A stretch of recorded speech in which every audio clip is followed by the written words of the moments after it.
इतना धांधली ज़्यादा इलेक्शन पाकिस्तान की तारीख में कभी नहीं देखा गया है। जिस तरह से रिजल्ट्स को डिले किया गया है, रात को जो हारा हुआ है सुबह जिता दिया गया है, तो मैं ये कहता हूँ कि जो रात का हारा हुआ है सुबह उसको जीता आप नहीं कह सकते।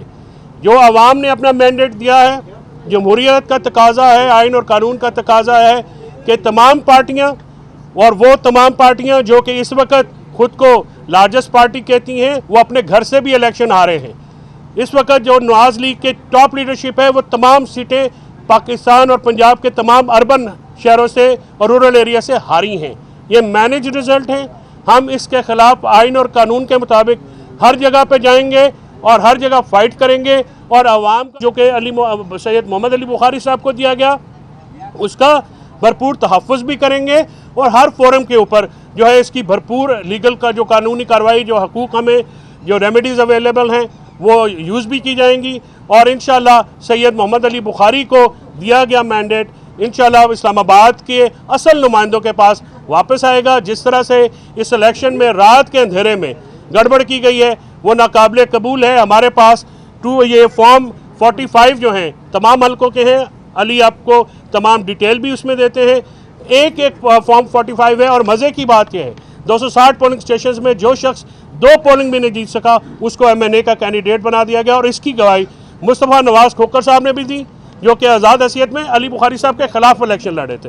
लेकिन man of character, I must appreciate him कि उन्होंने एक कैरेक्टर शो किया है कि जिस तरह से इलेक्शन की में धांधली है, धांधले हुए हैं, इस धांधलों के खिलाफ इंशाल्लाह हर फोरम पे लड़ाई भरपूर की जाए। मुझे तो अंदर ही नहीं जाने दिया। अब फॉर्म 45 पे ठप्पे लगे, फॉर्म 47 कैसे इशू हुआ या डब्बे खोल के वहाँ पर किए गए, ये तो आरो जवाब देगा ना कि आपने कैसे किया जब कैंडिडेट को अंदर नहीं जाने दिया। कौन से रूल्स एंड रेगुलेशन हैं, कौन से ज़ाब्ता अखलाक है, कौन सा आपने कोड ऑफ कंडक्ट बनाया हुआ है, कौन सा लॉ है, ये तो बता दो कि आपने कैसे अंदर नहीं जाने दिया। आप तो वहाँ पर हमें काउंटिंग करने के लिए बैठे हैं। अब काम क्या है, अगर आपने 27 अरब रुपया इसी काम के लिए लिया था तो वैसे ही अनाउंस करके नोटिफाई कर देते, किस लिए एक्सरसाइज साहब। उसमें ये होता है विद परमिशन, ये होता है कि जो ज़ाब्ते और कानून के मुताबिक फॉर्म्स इशू होने होते हैं और फॉर्म 47 उम्मीदवार और उसके एजेंट्स की एब्सेंस में नहीं इशू किया जाता।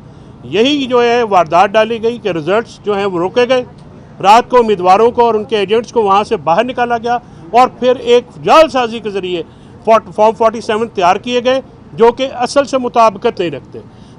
हमारा ये सारा केस ये है कि फॉर्म 45 जो कि हर पोलिंग का हमारे पास मौजूद है और हमारे अलावा जो 10 कैंडिडेट कॉन्टेस्ट कर रहे थे उनके पास मौजूद है, उनको देखा जाए और फॉर्म 47 उसके मुताबिक बनाया जाए, ना कि अवाम के जो मैंडेट के ऊपर जो है वो डाका डाला जाए। हमें उम्मीद है, हाँ, इदारों से उम्मीद की जा सकती है, वो पूरी होती है या नहीं है ये कल पता चल जाएगा कि इलेक्शन कमीशन अपनी जिम्मेदारी पूरी करेगा।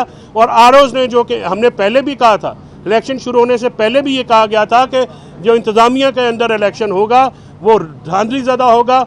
77 के बाद ये इलेक्शन पाकिस्तान की ब्यूरोक्रेसी को मिला और दोबारा उन्होंने वही काम किया जो 77 में किया, यानी अपने जो जिम्मेदारियाँ उनसे रूगर्दानी की और इंतहाई एक जो मुतनाज़ा इलेक्शन पाकिस्तान की तारीख का इस मुल्क को दिया। उनकी भी जिम्मेदारी थी कि पाकिस्तान को फेयर और ट्रांसपेरेंट एंड ऑनेस्ट इलेक्शन देते, जिसमें मैं समझता हूँ कि इंतज़ामिया के जो RO हैं वो जो हैं वो ये इलेक्शन देने में जो हैं पंजाब में और इस्लामाबाद में और लाहौर में हर जगह के ऊपर बुरी तरह नाकाम हुए। जहाँ जहाँ रिजल्ट रोके गए हैं वो रिजल्ट जो हैं वो धांधली ज़्यादा हैं और वो बिल्कुल फॉर्म 45 के मुताबिक से मुताबिकत नहीं रखते। जो फॉर्म 45 हमारा है, अब जो हमारे साथ काउंटर पार्ट जितने भी कैंडिडेट्स हैं सबके पास ये उठाया हुआ है। उसी की बेस के ऊपर मुस्तफ़ा नवाज़ खोखर साहब ने सुबह अपनी ट्वीट की और अपना स्टेटमेंट रिकॉर्ड करवाया, क्योंकि उसने भी टैली किया अपना रिजल्ट ने किया। ये तो 50,000 का फ़र्क आ रहा है, थोड़ा सा फ़र्क भी नहीं है। सो वो तो सारे मौजूद हैं। अब अंदर क्या किया उन्होंने, कौन से फॉर्म 45 आए, कहाँ से फॉर्म 47 इशू किया, ये तो RO साहब भी जवाब देंगे। अवामी इंशाल्लाह अवाम के मैंडेट को कैसे उन्होंने